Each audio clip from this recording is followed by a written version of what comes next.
untuk kami bisa bersama-sama beribadah, memuji, menyembah Tuhan. Kami percaya Engkau bertahta di atas pujian umat-Mu, dan saatnya tiba buat kami mendengarkan sabda firman-Mu. Urapi kami semua, urapi juga hamba-Mu, sehingga hamba-Mu boleh menyampaikan isi hati-Mu, dan kami semua diberkati Tuhan. Di dalam nama Tuhan Yesus kami berdoa mengucap syukur. Haleluya. Yang percaya katakan, amin.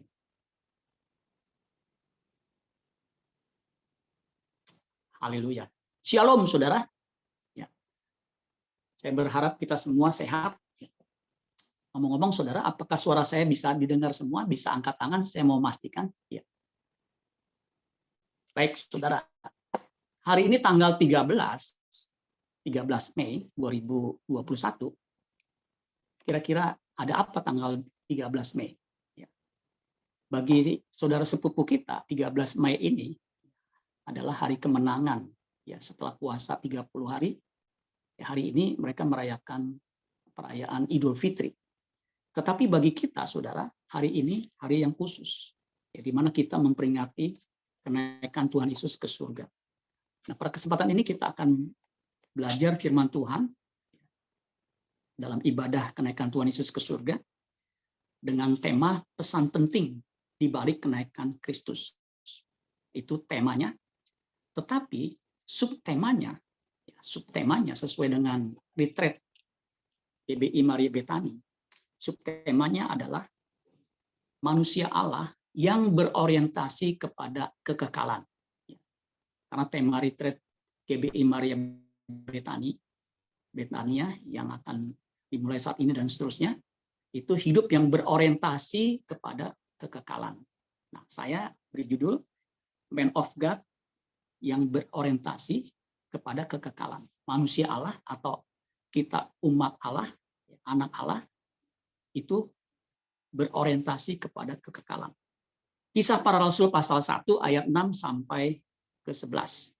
Nah, kalau suruh perhatikan di situ, di Kisah Para Rasul 1 ayat 6 sampai 11, ada sesuatu yang menarik yang saya ingin sampaikan sehubungan dengan kenaikan Tuhan Yesus ke surga.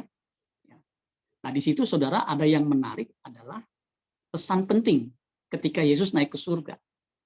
Nah, ketika seorang meninggalkan keluarganya, ya, apalagi meninggal dunia, biasanya dia memberi pesan penting. Ya. Dan pesan itu karena penting, ya, terakhir, nah, kita biasanya memperhatikan. Nah, saya berharap saudara memperhatikan pesan penting ketika atau di balik kenaikan Tuhan Yesus ke surga. Kisah Para Rasul pasal 1 ayat 6 sampai yang ke-11. Ya, saya akan bacakan buat kita semua. Judul perikopnya, Lembaga Alkitab Indonesia itu memberi judul Yesus terangkat ke surga. Ya. Dikatakan begini, maka bertanyalah mereka yang berkumpul di situ. Mereka yang berkumpul di mana? Di situ. Ya. Tuhan, maukah engkau pada masa ini memulihkan kerajaan bagi Israel? Ini pertanyaan mereka yang berkumpul di situ. Di antaranya adalah 11 rasul. Ya. Kok 11, Pak? Murid Yesus bukannya 12. Murid Yesus 12, tetapi satu, Yudas Iskariot sudah tidak ada. Ya, sudah mati. Dia mati gantung diri. Ya. Jawab Yesus, engkau tidak perlu mengetahui masa dan waktu yang ditetapkan Bapa sendiri menurut kuasanya. Jadi pemulihan kerajaan bagi Israel secara fisik itu bukan persoalan. Yang menjadi persoalan adalah kita harus tahu bahwa Roh Kudus akan dicurahkan dengan maksud supaya kita bisa menjadi saksi. Nanti 10 hari lagi kita akan merayakan hari Pentakosta. Ya, hari di mana Roh Kudus dicurahkan. Tetapi kamu akan menerima kuasa, udah jelas ya. Kalau Roh Kudus turun ke atas kamu dan kamu akan menjadi saksiku di Yerusalem dan di seluruh Yudea dan Samaria dan sampai ke ujung bumi. Jadi soal pemulihan jasmani itu jangan jadi persoalan. Karena kerajaan Allah bukan soal makan minum, tetapi soal kebenaran, damai sejahtera dan sukacita oleh Roh Kudus. For the kingdom of God is not eating and drinking, but righteousness, peace and joy in the Holy Spirit. Ayat 9 dikatakan, sesudah ia mengatakan demikian, Nah, yang tadi itu salah satu bagian ya dari amanat agung. Ya, amanat agung itu mandat atau tugas buat kita yang percaya. Ya, salah satunya adalah menjadi saksi, menjadikan semua bangsa murid. Sesudah ia mengatakan demikian, terangkatlah dia, terangkatlah Yesus, disaksikan oleh mereka. Dan awan menutupnya dari pandangan mereka. Ketika mereka sedang menatap ke langit, perhatikan. Ketika mereka sedang menatap ke langit, waktu ia naik itu, jadi Yesus naik ke langit secara fisik. Ya. Makanya surga itu ada. Karena Yesus naik ke surga. Berarti surga itu real, nyata. Jadi kalau ada yang mengatakan surga itu nggak ada, dia tidak baca firman Tuhan ini. Ya, judulnya aja tadi, Yesus terangkat ke surga. Menunjukkan bahwa surga itu ada dan nyata. Dan itu menjadi tujuan satu-satunya kita. Ya, makanya tema retreat itu bagus. Hidup yang berorientasi kepada kekekalan. Bukan kepada yang kelihatan, yang sementara ini, yang fana ini, yang nggak kekal. Ya. Tetapi kepada kekekalan. Karena surga itu nyata. Ya. Saya ulangi lagi, karena ini bagian yang penting. Sesudah ia mengatakan demikian, terangkatlah ia, disaksikan oleh mereka. Dan awan menutupnya dari pandangan mereka. Awan ya, itu fisik ya, menutupi Yesus dari pandangan mereka. Jadi mereka tidak bisa melihat, makin lama makin jauh karena awan. Ketika mereka sedang menatap ke langit waktu ia naik itu, tiba-tiba perhatikan, berdirilah dua orang berpakaian putih dekat mereka. Siapa? Dua orang ini yang berpakaian putih. Yang pasti bukan saya, walaupun saya pakaian putih. Ya. Ini malaikat Tuhan. Ada yang mengatakan malaikat ini adalah Mikael dan Gabriel. Tapi Alkitab tidak menyatakan siapa dua orang malaikat itu atau orang yang berpakaian putih dekat mereka itu. Dan berkata kepada mereka, perhatikan nih, hai orang-orang Galilea, mengapakah kamu berdiri melihat ke langit? Yesus ini yang terangkat ke sorga meninggalkan kamu, ya, itu judulnya tepat Lembaga Alkitab Indonesia, Yesus terangkat ke surga. Yesus ini, ya, berarti Yesus yang naik. Kalau New King James mengatakan the same Jesus, this same Jesus, Yesus ini yang sama, yang terangkat ke sorga meninggalkan kamu. Perhatikan nih pesannya ini, akan datang kembali dengan cara yang sama secara fisik juga, seperti kamu melihat dia naik ke surga. Jadi nanti ini pesan dua malaikat ini, pesan penting ini sehubungan dengan ketika Yesus naik ke surga, itu dikatakan Yesus yang sama itu akan datang kembali dengan cara yang sama. Jadi metodenya, caranya sama. Yaitu secara fisik turun dari surga. Kalau dia naik dari bumi ke surga, nanti ketika datang itu kan pergi, naik ke surga. Ya. Ketika dia datang, dia turun. Ya. Dan dikatakan kembali ya, dengan cara yang sama seperti kamu melihat dia naik ke surga. Ya. Nah, saudara-saudara sekalian, ini pesan penting bukan hanya buat orang Galilea. Ya. Murid Tuhan Yesus itu semuanya orang Galilea. Kalau King James mengatakan man of Galilee, kecuali Yudas Iskariot. Nah, Yudas Iskariot itu bukan orang Galilea. Ya. Dia dari satu desa namanya Keriot. Ya. Makanya namanya Yudas, atau bahasa Ibrani-nya Yehuda atau Yuda. Sebenarnya Yehuda atau Yuda itu bagus, artinya Allah dipuji. Nah, Yudas Iskariot, Iskariot itu bahasa Ibrani-nya Iskriot. Is itu orang untuk laki-laki, kalau orang untuk perempuan atau wanita itu Isa. Nah, Iskriot artinya orang yang berasal dari Keriot, man of Keriot. Ya. Nah, semua murid ada 11 itu man of Galilee, tetapi Yudas itu man of Keriot. Nah, saudara dan saya orang apa? Orang mana? Ya. Saudara dan saya adalah man of God. Kenapa? Karena ketika kita percaya Tuhan Yesus, kita diberi kuasa untuk menjadi anak Allah. Ya. Man kan laki-laki, Pak. Iya, woman of God. Ya, makanya disebut anak-anak Allah, children of God. Saudara dan saya adalah anak-anak Allah, man of God, man and woman of God. Nah, saudara sekalian, apa bedanya antara Man of Galilee, MOG, sama-sama MOG, Man of Galilee, dengan Man of God? Kalau Man of Galilee, itu fokusnya jasmani. Itu fisik begini, saudara. Nah, saudara, memang fisik kita mesti perhatikan. Ya. Saya memperhatikan fisik saya supaya sehat. Supaya saya bisa melayani dengan lebih baik lagi. Ya. Tapi jangan satu-satunya fokus kita ini fisik. Karena fisik yang fana ini suatu kali kelak dia akan punah, akan mati. Makanya yang perlu diperhatikan serius adalah yang tidak kelihatan. Ya, yaitu kehidupan di balik kubur. Ya, makanya pandangan manusia Allah itu melampaui fisik.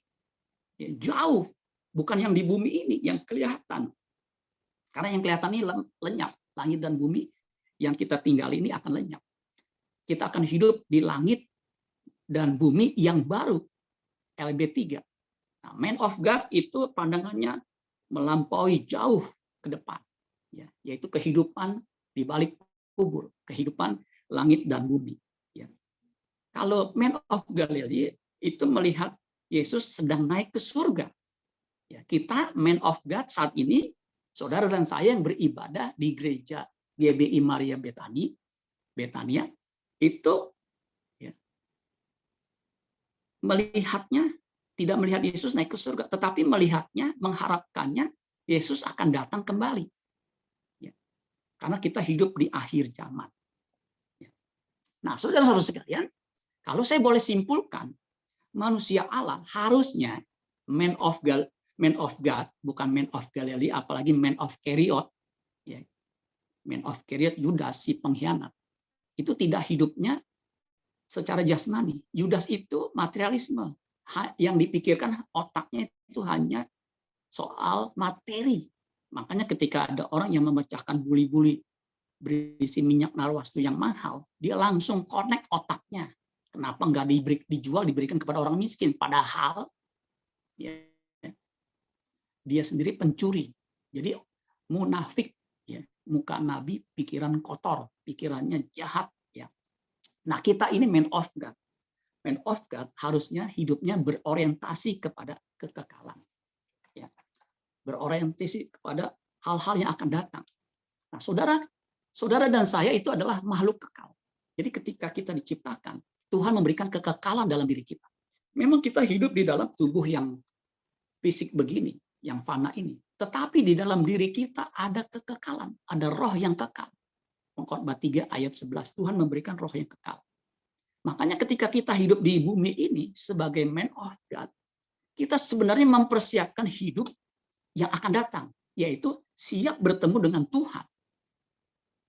Persiapan hidup di bumi ini itu adalah persiapan untuk hidup di kehidupan yang akan datang. Nah, persiapan itu harus dimulai sejak kita hidup di bumi ini. Sejak kita sadar bahwa kita ini manusia Allah, bahwa kita ini anak Allah yang hidup nanti di kekekalan, bukan di bumi ini. Karena di bumi ini kita hanya sementara, 70 atau 80 kalau kuat. Tetapi kehidupan yang sesungguhnya yang beribu-ribu, berjuta-juta, bermiliar-miliar tahun, bahkan tak terhingga, sehingga 70 atau 80 kalau dibagi dengan tak terhingga, itu nggak ada apa-apanya, saudara. Nothing. Ya. Nah, untuk itu, saudara sekalian, kita harus berorientasi kepada kekekalan. Manusia yang tidak manusia Allah atau orang percaya yang tidak berorientasi kepada kekekalan, itu asing di hadapan Allah. Makhluk aneh di hadapan Allah. Saya waktu dengar kata hidup yang berorientasi kepada kekekalan, itu otak saya langsung, nah sebenarnya inilah inti dari kekristenan. Karena inti kekristenan itu sesungguhnya adalah menantikan Yesus datang kembali. Menantikan Yesus datang kembali itu inti dari kekristenan. Bagaimana kita bisa mempersiapkan kehidupan kita menyambut kedatangannya kedua kali. Karena surga itu nyata. Ya. Nah, kata adaptasi, kata orientasi itu sebenarnya sama dengan adaptasi. Begitu. Orientasi bisa juga artinya arah atau tujuan, atau jurusan, atau kiblat. Ya. Tetapi orientasi juga artinya adaptasi. Adaptasi itu penyesuaian. Ya, makanya ada zaman saya kuliah itu namanya obspek gitu ya. Obspek. Nah, lama sekali saya mendengar kata itu, yang udah lama nggak dengar. Ospek itu orientasi studi pengenalan kampus, ya, kalau nggak salah ya. Sekarang saya nggak tahu namanya apa. Jadi ospek orientasi studi pengenalan kampus. Jadi sebelum studi itu ada ospek, bisa seminggu, bisa 2 minggu, begitu saudara. Nah, orientasi artinya adaptasi, penyesuaian, supaya ketika nanti kuliah udah nggak kaget dari SMA, pas kuliah kan beda. Harus ada orientasi. Sama, saudara sekalian. Hidup di bumi ini, saudara, sebenarnya adalah orientasi bagaimana kita menyesuaikan diri nanti hidup di kerajaan yang akan datang, in the kingdom of God atau in the kingdom of heaven. Makanya kita harus bebenah diri untuk memasuki kehidupan kekal di surga nanti. Nah, kata orientasi itu artinya peninjauan untuk menentukan sikap, menentukan arah, tempat yang tepat dan benar. Jadi kita mesti nentukan nih, selama kita hidup di bumi, arah kita di mana. Arah kita ini bukan di bumi. Kalau di bumi, seberapa banyak pun harta yang saudara miliki, akhirnya saudara tinggalkan. Seberapa kuat pun saudara, akhirnya kita akan mati, saudara sekalian. Makanya kita harus mempersiapkan diri untuk hidup nanti. Tentukan sikap saudara. Kehidupan saya bukan di bumi ini, tetapi di hidup di langit bumi yang baru. Arahnya harus tepat. Nah, saya beritahu, arah tujuan hidup kita itu di kekekalan. Makanya bagi kita yang percaya, harus memikirkan perkara-perkara yang di atas, bukan yang di bumi. Karena yang di bumi akan lenyap. Tetapi perkara-perkara yang di atas itu perkara yang kekal. Nah, ketika kita berorientasi, berpikir, mengarahkan ke tujuan yang tepat, nanti seluruh fokus hidup kita, perhatian kita, itu ke arah hidup kekal. Dan itu penting sesuai dengan pesan dari dua malaikat itu. Bahwa Yesus yang sama akan datang kembali. Dia pergi ke surga, Alkitab mencatat untuk apa? Yohanes 14 ayat 1-3. Janganlah gelisah hatimu, percayalah kepada Allah, percayalah juga kepadaku. Jadi kalau kita percaya kepada Allah, Allah Bapa, itu sama dengan percaya kepada Yesus. Di rumah Bapakku, Yesus bilang, ayat 2 dari Yohanes 14, banyak tempat tinggal. Jika tidak demikian, artinya kalau nggak ada banyak tempat tinggal, aku mengatakannya kepadamu. Sebab aku pergi ke situ untuk menyediakan tempat bagimu. Jadi ketika Yesus naik ke surga, itu untuk menyediakan tempat bagimu. Dan apabila aku sudah menyediakan tempat atau telah menyediakan tempat bagimu, Yesus berkata, aku akan datang kembali. Untuk apa? Untuk membawa kamu ke tempatku. Supaya di mana aku berada, Yesus bilang, kamu pun berada. Makanya kita harus mempersiapkan diri untuk hidup di rumah Bapa yang kekal.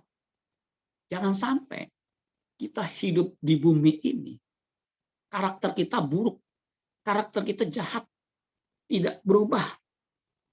Nggak akan bisa hidup di kekekalan. Makanya kita harus menjaga hidup kita kudus, berkenan di hadapannya. Menjelang dia datang kedua kalinya. Kita harus beradaptasi hidup sebagai umatnya yang kudus. Karena kita ini bangsa yang kudus, umat kepunyaan Allah. Harus belajar hidup kudus, hidup di kerajaan. Kalau saudara diadopsi menjadi anak kerajaan Inggris, saudara harus beradaptasi cara makan saudara, cara bertutur berkata saudara. Nggak bisa sembarangan. Kalau saudara sembarangan, berpakaian sembarangan, kemudian makan sembarangan, kemudian hidupnya jahat, berzina, itu akan ditolak meskipun saudara sudah dianggap anak kerajaan, sebab nggak cocok. Ini mah preman seperti ini, preman pasar nggak layak tinggal di kerajaan. Makanya selama kita hidup di bumi ini, kita dijadikan murid, artinya dididik, artinya dihajar, dibentuk supaya menjadi manusia yang luhur, yang mulia. Sehingga ketika kita mati, kita diberikan tubuh kemuliaan yang mulia. Karena apa? Hidup kita luhur, jiwa, roh kita itu sesuai dengan pikiran perasaan Allah, hidup yang menyenangkan Allah. Jadi orientasi artinya beradaptasi, ya, menyesuaikan diri. Memang nggak mudah. Manusia itu kodratnya kodrat berdosa. Anak kecil nggak diajarin bohong aja udah bohong. Apalagi diajarin, makin mahir, makin pintar. Coba anak kecil, apakah pernah orang tuanya ngajarin yang jahat? Nah, kalau bisa kamu bohong ya, sama papa pun bohong. Nggak ada. Tetapi nggak diajarin, dia bohong sendiri. Karena apa? Ada naturnya yang berdosa itu yang mendorong dia tidak bisa tidak berbuat dosa. Ya, yang oleh Martin Luther dalam bahasa Latin dikatakan non posse non pecare, artinya tidak bisa tidak berbuat dosa. Nah, untuk itulah Yesus datang ke dunia ini menebus kita sehingga memberikan kita potensi, yaitu menjadi anak Allah yang punya kesempatan, potensi untuk berkenan, untuk bisa hidup berkualitas. Ya. Makanya ketika diberikan kesempatan untuk hidup berkualitas, mari kita hidup berkualitas selama kita hidup di bumi ini. Supaya ketika kita mati, kita layak untuk hidup di hadapannya. Kalau kita hidup di bumi ini, nggak berusaha berkenan, hidupnya amburadul, Kristen tapi jahat, ini orang bahkan masuk neraka. Kok begitu Pak? Iya. Alkitab mengatakan tidak ada orang cemar, penipu, pembohong, pembunuh yang masuk dalam kerajaan surga. Pak, saya kan nggak membunuh. Betul, mungkin kita tidak membunuh secara fisik, tetapi kita membunuh karakter orang. Kita punya dendam, kebencian kepada orang lain. Alkitab mengatakan kalau kita benci, kita dendam, kita sakit hati, mau menyingkirkan orang itu sama dengan pembunuh. Dan pembunuh tidak akan mungkin masuk kerajaan surga. Jadi saudara sekalian memang tidak mudah untuk menjadi anak kerajaan surga. Dia harus beradaptasi, menyesuaikan diri, menentukan sikap saat ini. Makanya bertobat itu sebenarnya bukan hanya metanoia, tetapi bertobat itu strevo, artinya harus berubah, berbalik arah. Orientasinya bukan dunia lagi, tetapi orientasinya kepada kekekalan. Makanya saudara, setelah dengar firman Tuhan ini, saudara merenungkan, apakah saya masih berorientasi kepada dunia ini ya? Sedikit duit, duit, duit, duit, kayak lokomotif zaman dulu. Duit, duit, duit, duit. Nggak ada duit, susah, susah, susah, susah. Kalau susah, nggak ada uang, penghasilan, gadein. Gadein TV, gadein segala macam. Goda gade, goda gade, goda gade. Itu kan lokomotif lama tuh ya. Goda gade, goda gade, goda gade. Udah digade, mikirin terus. Akhirnya nggak ketebus. Mau nyampe terminal, nggak ketebus, nggak ketebus, nggak ketebus, nggak ketebus. Karena pikirannya hanya melulu kepada kebutuhan jasmani, yang fisik. Padahal saudara sekalian, kalau kita sungguh-sungguh dalam Tuhan, karakter kita berubah, saudara jujur, hidup benar, orang akan mempekerjakan kita. Orang nggak akan sayang-sayang mempercayakan uangnya kepada kita untuk kita kelola. Orang tidak sayang-sayang untuk mempekerjakan kita. Kenapa? Orang sebaik dia, ini sayang untuk disia-siakan. Makanya kita harus benar, hidupnya benar-benar benar. Itu orang yang berorientasi kepada kekekalan. Tapi kalau orang hidupnya amburadul, dia bakal masuk neraka. Dia tidak berorientasi kepada kekekalan. Memang kekekalan itu tidak kelihatan. Tapi kita bisa melihatnya dengan iman kita. Makanya orang beriman itu saudara sekalian ya, akan berusaha menyenangkan hati Allah. Tanpa iman, tidak mungkin seorang pun berkenalan. Itu ingat.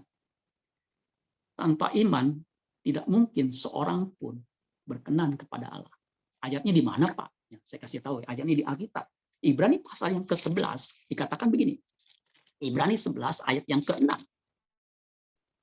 Tetapi tanpa iman tidak orang berkenan kepada Allah.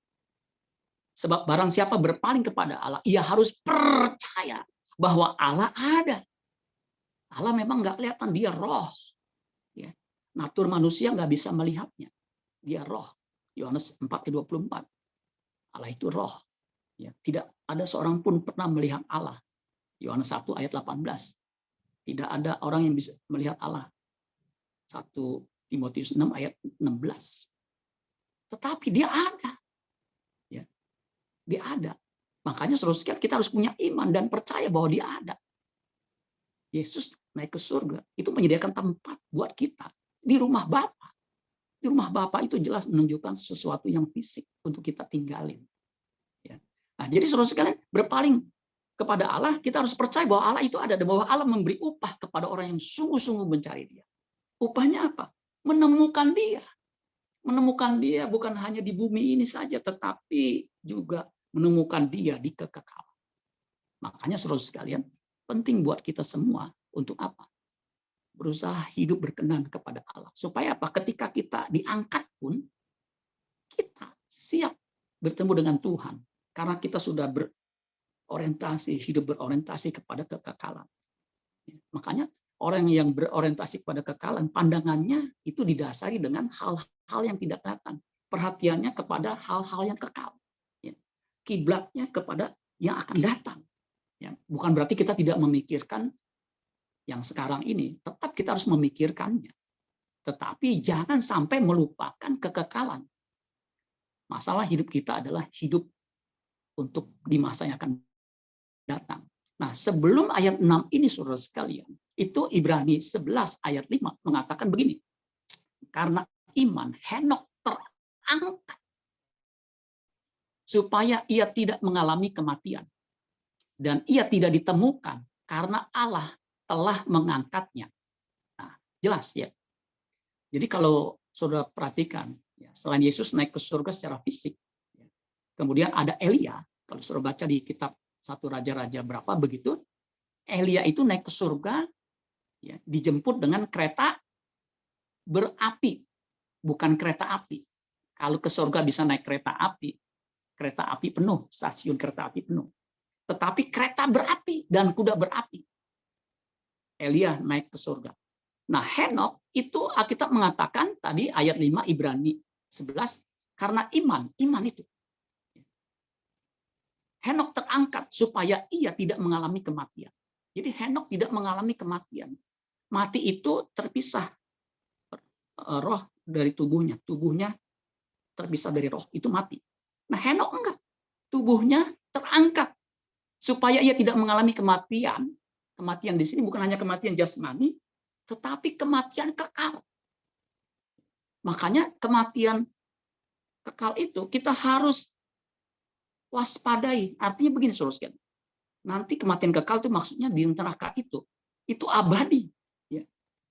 Hidup kekal bukannya hidup selama-lamanya nanti di surga, tetapi juga ada kehidupan, yaitu siksaan kematian kekal itu juga selama-lamanya.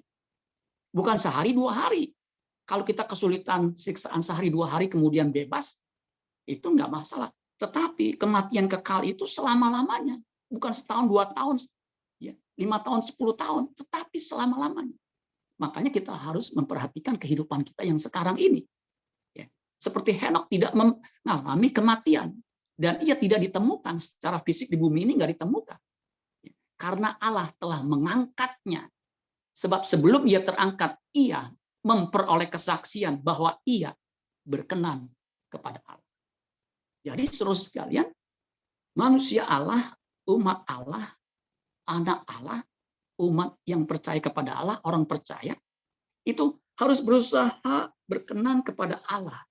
Supaya ketika kita mati, ya kita diterima di kemah abadinya. Dipersiapkan untuk apa? Diangkat. Seperti Henok, Alkitab mengatakan hidupnya berkenan. Nah, untuk hidup berkenan, hanya seperti Yesuslah manusia sempurna yang hidupnya berkenan kepada Allah. Karena Yesus Tuhan Bapa di sorga berkata kepada Tuhan Yesus itu berkali-kali di Matius pasal 3 ayat 17, inilah anakku yang kukasihi, kepadanya aku berkenan. Kemudian Matius 17 ayat 5, inilah anakku yang kukasihi, kepadanya lah aku berkenan. Dengarkanlah dia. Jadi kita harus dengarkan apa yang Yesus contohkan. Ya, kita harus melihat apa yang Yesus lakukan dan mengikutinya. Makanya mengikut Yesus ya, itu bukan hanya sekedar ngikut di belakang, tetapi mengikuti teladannya. Mengikut Yesus harus menjadi keputusan. Keputusan yang menentukan arah hidup kita itu orientasi. Makanya ada lagu tuh ya, Saya pernah dengar lagu dinyanyikan, mengikut Yesus keputusanku, mengikut Yesus keputusanku, mengikut Yesus keputusanku, ku tak ingkar, ku tak ingkar. Jadi jangan sampai kita mengingkari mengikut Yesus, karena itu jalan menuju kepada kehidupan kekal kita di surga. Apapun yang menjadi kesulitan kita saat ini, apalagi pandemi, kita tetap bersemi, bersemangat untuk apa? Mengikut Yesus. Karena kehidupan kita bukan di bumi ini. Itulah manusia Allah yang berorientasi kepada kekekalan. Makanya yang dia kejar, bagaimana hidupnya berkenan kepada Bapa di surga. Ayat yang terakhir, Ibrani pasal 12 ayat yang ke-14. Ibrani 12 ayat 14. Jadi manusia Allah yang berorientasi kepada kekekalan, dia akan hidup dengan iman, hidup yang berkenan kepada Allah. Karena tanpa iman tidak mungkin orang berkenan kepada Allah. Itu orang yang berorientasi kepada kekekalan. Yang terakhir, ayat terakhir, Ibrani 12 ayat 14, dikatakan begini. Berusahalah hidup damai dengan semua orang. Jadi saudara dan saya harus berusaha hidup damai dengan semua orang. Ingat, satu musuh terlalu banyak. 1000 musuh, 1000 teman terlalu sedikit. Satu musuh terlalu banyak. Makanya harus berusaha hidup damai dengan semua orang. Ya, hidup damai. Ya, apalagi dengan keluarga kita. Kita harus berusaha hidup damai dengan keluarga kita. Ya, dengan suami, dengan istri. Harus berusaha hidup damai. Kalau suami, istri, apalagi di tengah pandemi, bekerja di rumah, ya, usahakan hidup damai. Sebab apa? Ketika kita di tempat tidur, ketemu istri atau suami. Ketika kita di dapur, dia lagi. Ketika kita di depan rumah, dia lagi. Ya, apalagi rumahnya sempit, 4L, lu lagi. Kalau kita nggak akur, nggak hidup damai, waduh, makan hati suruh sekalian. Harus berusaha hidup damai. Harus punya toleransi. Amin. Punya apa? Telur asin. Toleransi.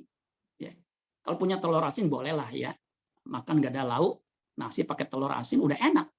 Apalagi ada pinggirnya ada ayam goreng atau empal. Wah, itu lebih enak suruh sekalian. Harus toleransi, harus punya toleransi, tenggang rasa. Kalau kurang-kurang sedikit, cincailah. Soalnya kan cincai ya, udahlah, nggak usah dipersoalkan. Hidup damai dengan semua orang, dengan mertua. Di sini siapa yang masih kepahitan dengan mertuanya? Jangan angkat tangan, bertobat. Kalau perlu dibaptis ulang, pakai oli bekas. Harus bertobat, jangan ada dendam sama mertua, sakit hati sama mertua, sama mantu. Jangan suruh sekalian, hidup damai. Karena kita mempersiapkan hidup kekekalan. Kalau hidup damai di bumi, hidup dengan sesama nggak bisa damai, salib kan horizontal. Ya. Bagaimana kita hidup di kekekalan? Ya. Jadi berusaha hidup damai dengan semua orang. Di sini kan orang semua kan, semua orang. Jangan membeda-bedakan suku, agama, ras, apalagi golongan. Ya, semua orang. Ya.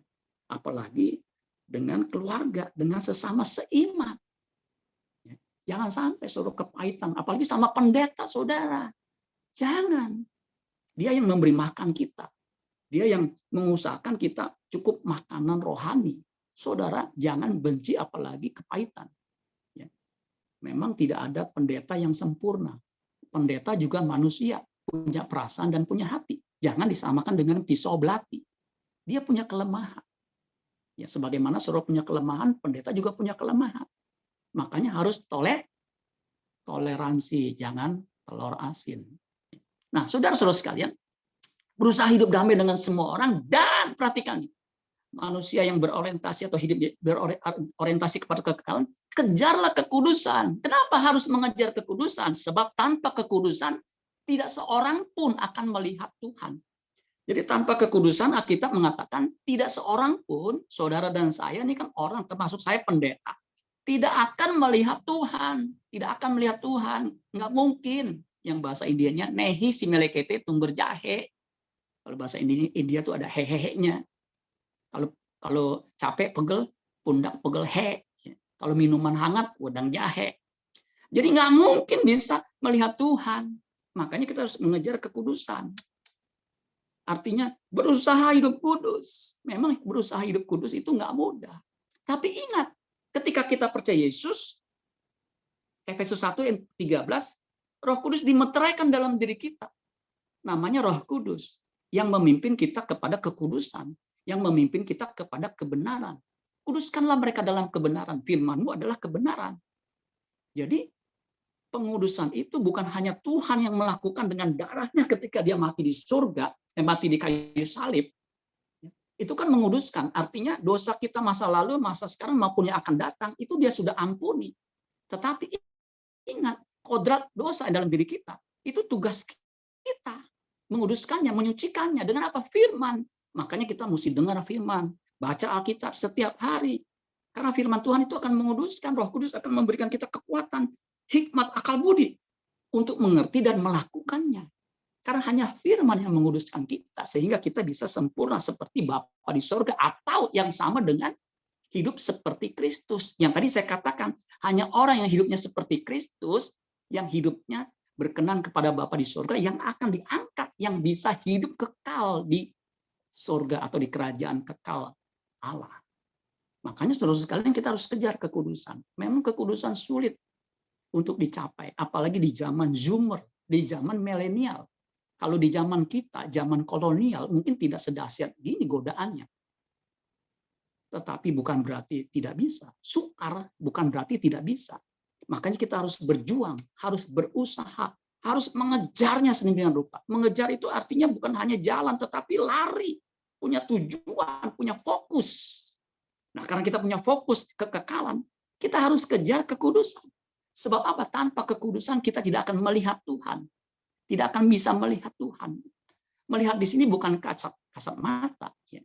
Di Matius 5 ayat 8 kan dikatakan, sebab berbahagialah orang yang suci hatinya karena mereka akan melihat Tuhan. Melihat di situ bahasa Yunaninya horao. Horao ini bukan hanya melihat secara mata, to see atau to look at atau to look upon, tetapi to experience. Experience artinya mengalami.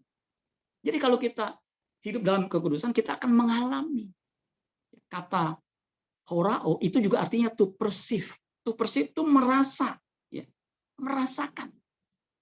Ya, di batin kita, di rohani kita, kita merasakan kehadiran Tuhan.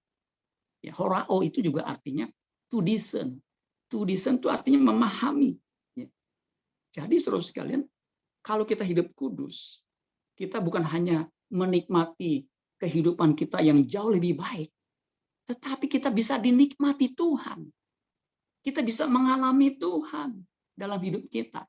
Orang yang selama hidupnya di bumi ini mengalami Tuhan, merasakan kehadiran Tuhan, hidupnya kudus, nanti pun, karena dia sudah biasa hidup kudus, karena Tuhan itu di tempatnya yang kudus, kita akan diterima di kemah abadi.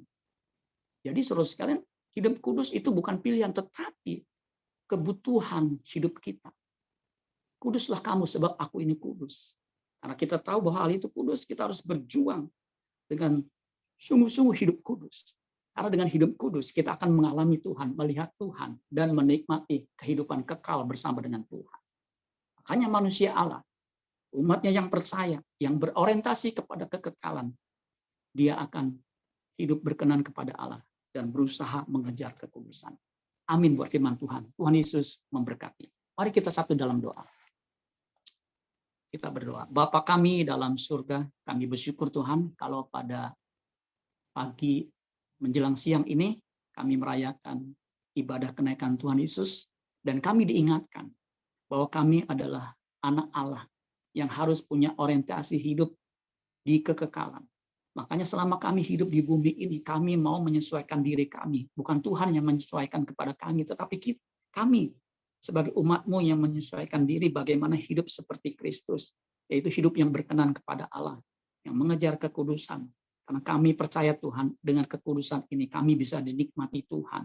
Bukan hanya kami yang menikmati kehidupan kekudusan kami, tetapi Tuhan pun akan menikmati kami. Mampukan kami, kuatkan kami, teguhkan kami, untuk terus berjuang, berusaha mengejar kekudusan, supaya kami beroleh bagian dalam kekudusan Allah, seperti firman-Mu di Ibrani 12 ayat yang ke-10. Tuhan menghajar, mendidik kami, supaya kami beroleh bagian dalam kekudusan Allah. Sebab Tuhan memerintahkan kami untuk mengejar kekudusan, karena Engkau adalah kudus. Dan kami mau Tuhan sebagai umat-Mu juga mencontoh hidup Kristus yang hidup tanpa dosa. Secara manusia mustahil, tetapi bagi Allah tidak ada yang mustahil. Sebab ada Roh Kudus yang menjadi down payment, menjadi uang muka yang ditempatkan dalam diri kami untuk kami bisa hidup kudus. Karena Tuhan akan, Roh-Mu yang kudus akan menuntun kita kepada seluruh kebenaran. Bahkan untuk kami sampai kepada rumah Bapa di surga. Terima kasih Bapa di surga, mampukan kami melakukan firman-Mu. Berkat-Mu atas gereja-Mu Tuhan GBI Maria Betania. Dari Gembala Sidang, dan juga keluarganya, majelis, penatua, dan juga staf pastoral, dan seluruh pelayan Tuhan. Biar Tuhan berkati, sehingga gereja ini terus eksis, memperlengkapi jemaat-Mu Tuhan, untuk berorientasi kepada kekekalan.